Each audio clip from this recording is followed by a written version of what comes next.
with the devotion. From the men from Sorokumba.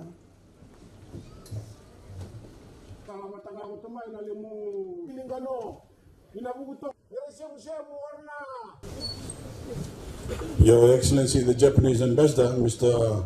Masahiro Omura, members of Cabinet, members of the Diplomatic Corps, invited guests, ladies and gentlemen, good afternoon.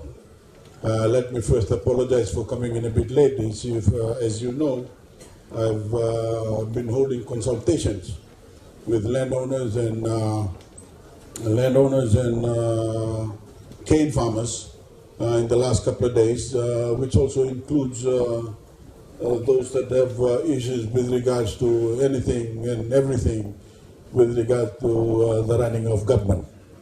And on completion of that, I came down, and for the first time ever in Ba, we've opened a new TLTB office. Now here, we're opening a new Women Forum Training Center. So everything's moving in Ba. Very soon, you'll be like Suva, you'll be called a city.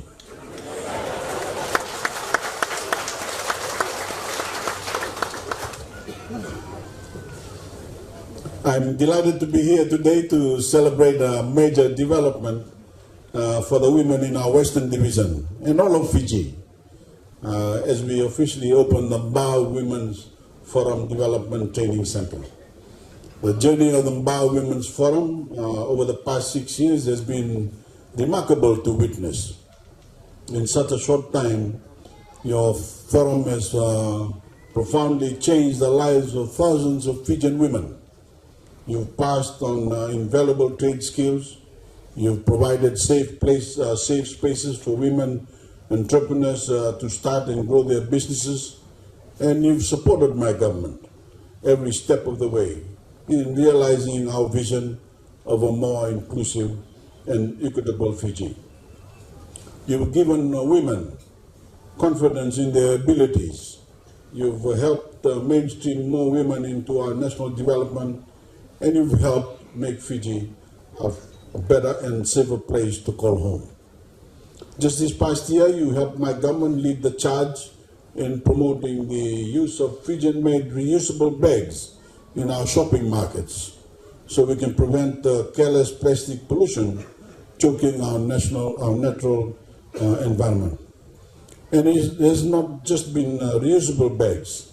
All the products created by our forum proudly carry the Fijian crafted, Fijian sewn, and Fijian made logos.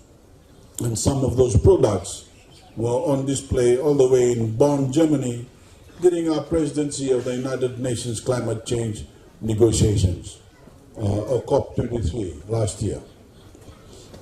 Ba is home to many women in rural communities, and in recent years, women in these regions of the country have majorly stepped up their contribution to our economy. We are seeing more small and medium enterprises popping up as a wave of optimism and ambition sweeps across Fiji. And it is our job to offer the skills, training, guidance, and resources Fijian women entrepreneurs need to keep doing well.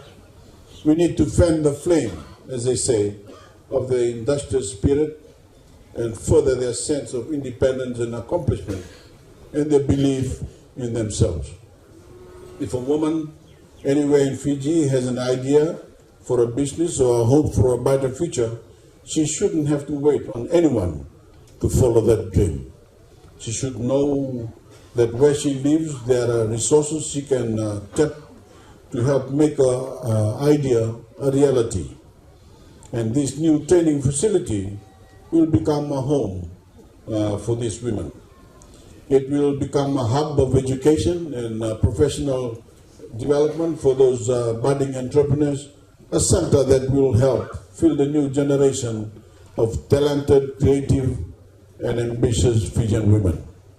This facility will offer specific training in mother-of-pearl cultivation, handicrafts recycling, the use of bamboo, food preparation, computer literacy, and weaving.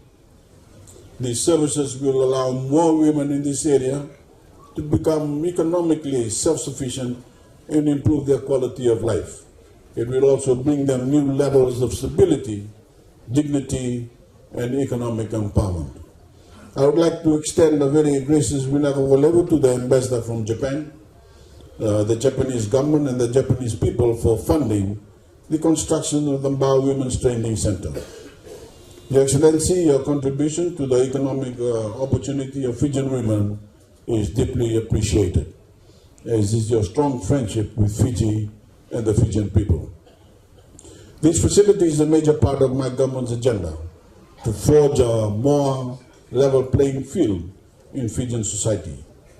A society where women can pursue their own paths, free from fear of violence, free from backward cultural mentalities, and free from repressive networks of privilege and male entitlement.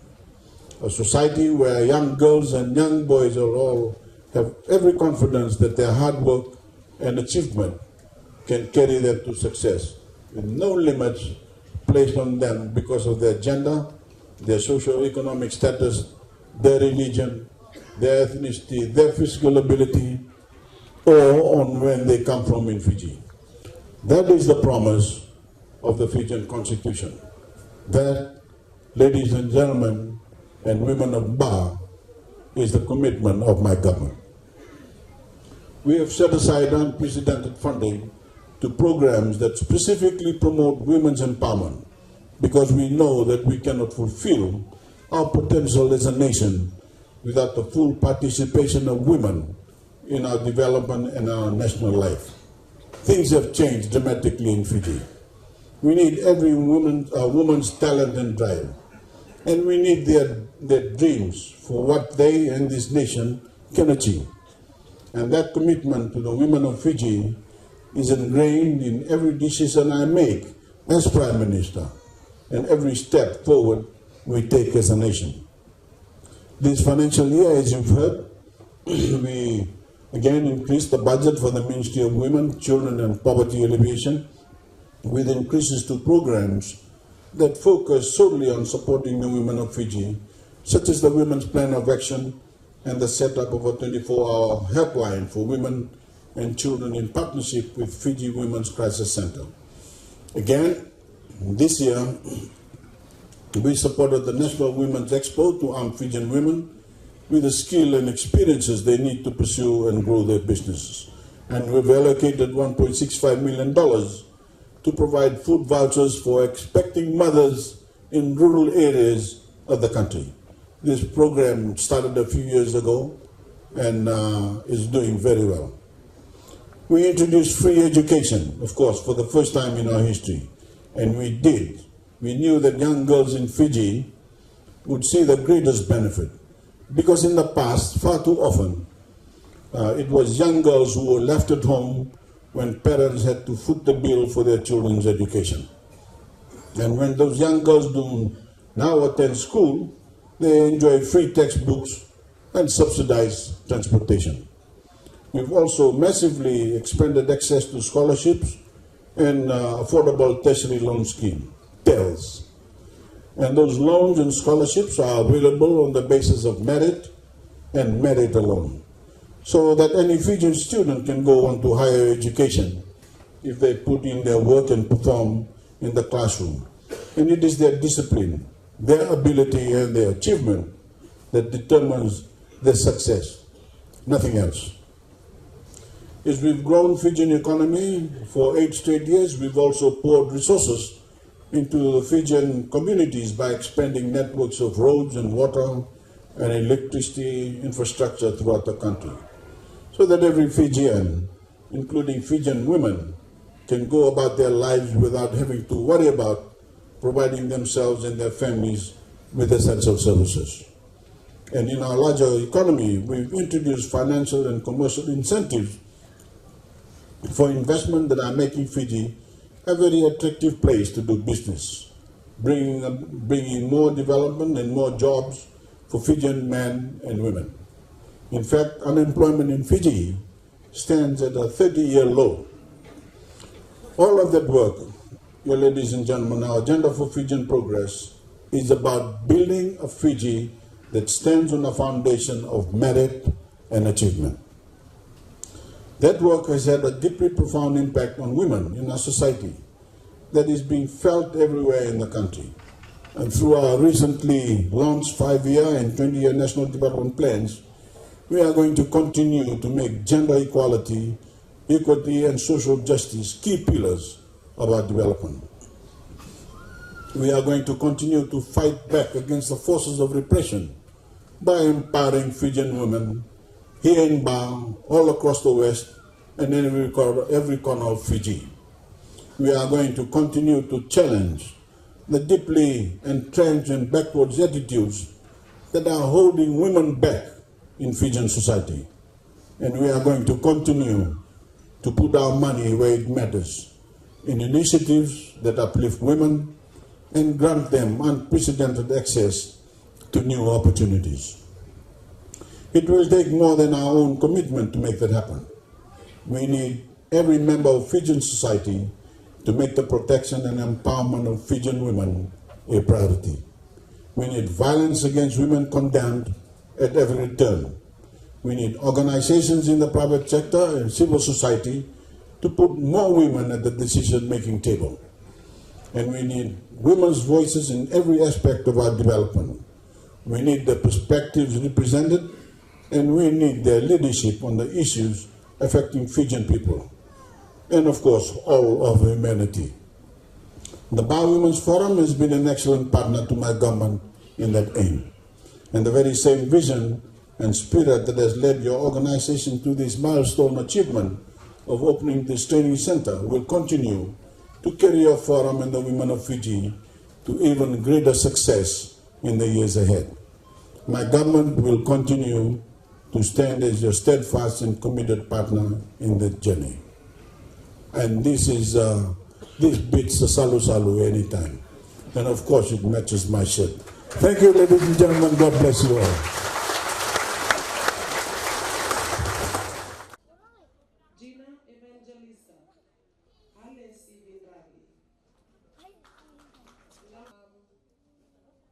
Join together in the cut. We ask you to remain seated, please, ladies at the back. Not everyone can fit into the building. Please remain seated.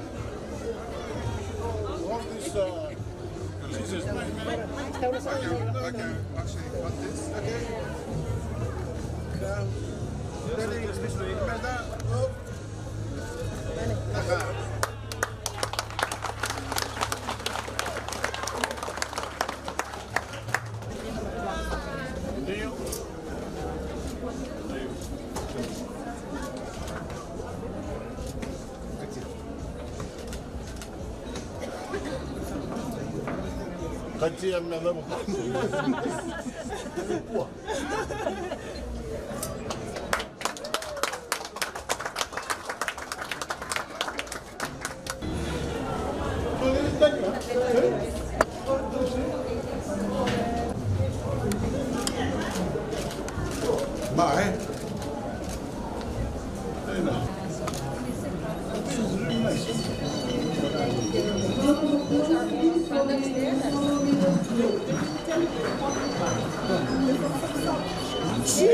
Education Department, because